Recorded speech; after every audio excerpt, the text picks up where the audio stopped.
So there's some, the, the basic result will be that firms that create better job conditions for their workers should see economic returns to this decision. They should see more productive workers and actually being able to pay, we think, better wages to them.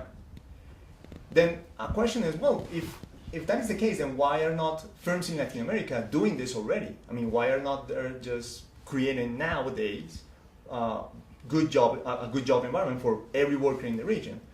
Well, the answer is that creating good job conditions is costly.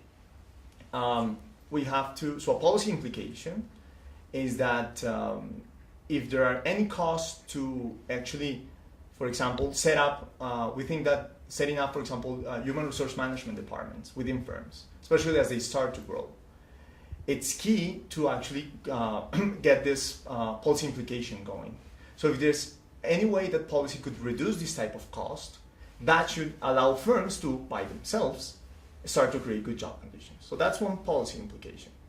A second one is that, and we also discussed this in the paper, firms actually invest more or create better job conditions for workers that have higher levels of human capital.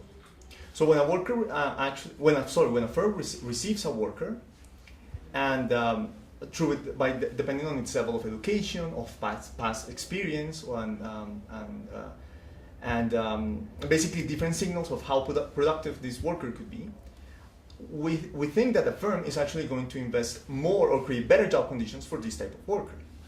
So there is a second policy implication, is that we have to make sure that in the region, workers are, especially when they get their first job and when they go for the first time to go for a job in the labor market, they arrive with the best possible human capital they can receive through our education system and through job training programs, for example.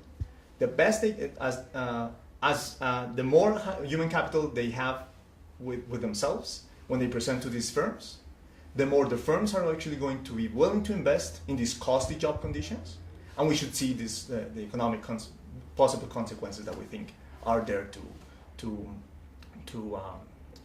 benefit workers and firms in the region.